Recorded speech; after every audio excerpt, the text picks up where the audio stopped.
Praise the lord. యేసుక్రీస్తు నామములో మీ అందరికీ శుభములు తెలియజేస్తూ ఉన్నాను. ఈరోజు మనం ధ్యానం చేసుకోబోయేటువంటి వాక్య భాగం గలతీ పత్రిక 3వ అధ్యాయం 13వ వచనం. ఆత్మను గూర్చిన వాగ్దానము విశ్వాసము వలన మనకు లభించినట్లు అబ్రహాము పొందిన ఆశీర్వచనము క్రీస్తు యేసు ద్వారా అన్యజనులకు కలుగుటకై క్రీస్తు మన కోసం శాపమై మనలను ధర్మశాస్త్రం యొక్క శాపం నుంచి విమోచించెను. ఆమెన్.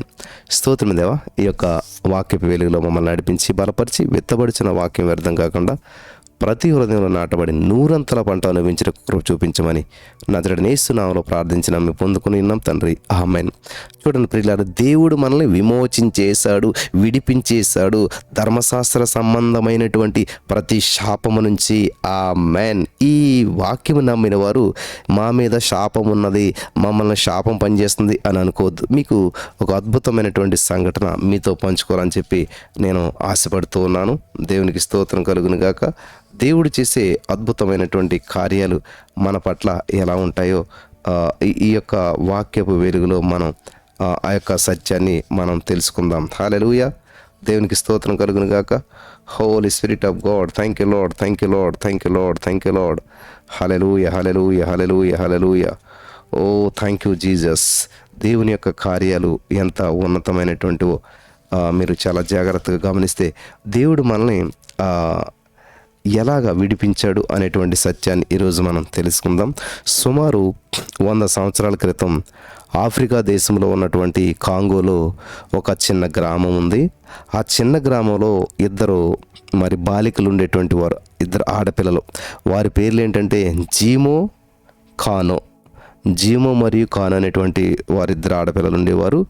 వారు రెల్లు కప్పినటువంటి ఇంటిలో నివసించేవారు, అంటే గడ్డితో ఇల్లులు. అప్పుడు అటువంటి ఇంటిలో వాళ్ళు అంటే చాలా పూరు అనమాట, చాలా గ్రామంలో నివసించేవారు. ఆ గ్రామంలో బడి లేదు, ఇంకా బడి లేదు కాబట్టి, అంటే స్కూల్ లేదు కాబట్టి వాళ్ళు ఇంకా ఏమీ చదువుకోలేదు. ఇంట్లో తల్లికి సహాయం చేసేవారు. పని లేనప్పుడు ఆ ఊరి పక్కనే ప్రవహిస్తున్న నదికి వెళ్ళి ఆ నదిలో ప్రయాణించే పడవలని, ప్రయాణికుల్ని చూస్తూ ఉండేటువంటి వారు. ఈ విధంగా వాళ్ళకి రోజులు గడుస్తూ ఉన్నాయి. ఆ గ్రామం పక్కన మరొక తెగవారు నివసించేవారు. ఆ రోజుల్లో అప్పుడప్పుడు ఆ అవతల తెగవారికి ఈ తెగవారికి ఆ గ్రామానికి ఈ గ్రామానికి యుద్ధాలు జరిగేటువంటివి అనమాట.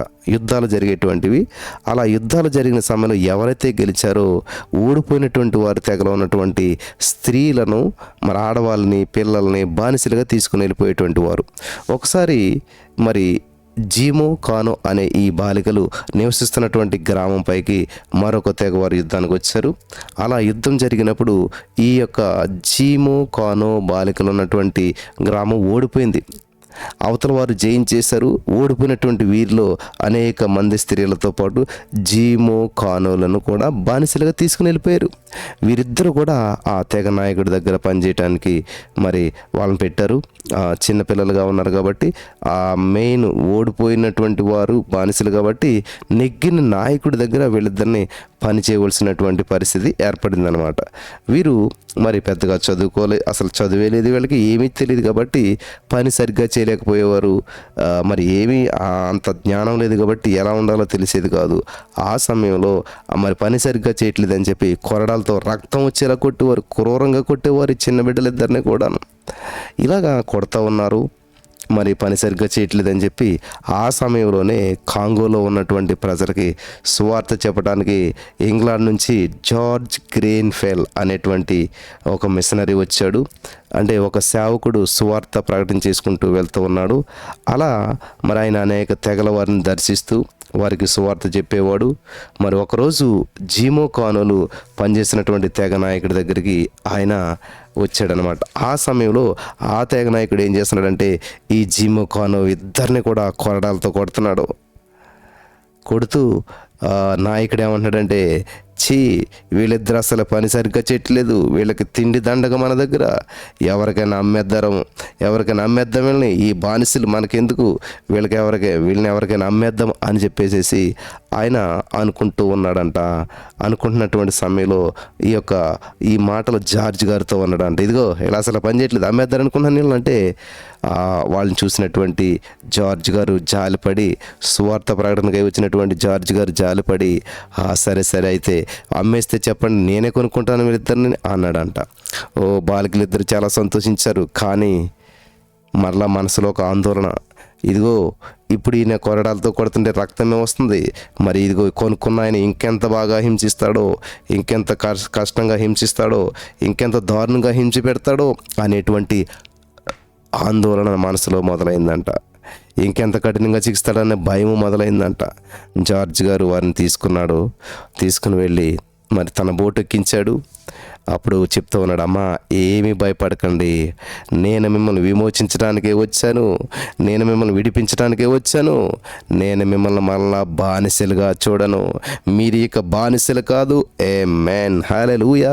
మీరు విమోచించబడ్డారు, మీరు ఇక బానిసలు కాదు, మిమ్మల్ని మీరు ఇంకా బానిసలుగా చూసుకోవద్దు, నేను మిమ్మల్ని బానిసలుగా చూడను, మీరు నా కుమార్తెల వలె చూసుకుంటాను, మీరు నా బిడ్డలా చూసుకుంటాను. కాబట్టి మీరు ఇంకా ఆ మనసులో కూడా బానిస గురించి ఆలోచించొద్దు, మీరు నా బిడ్డలు. ఆమేన్, హల్లెలూయా.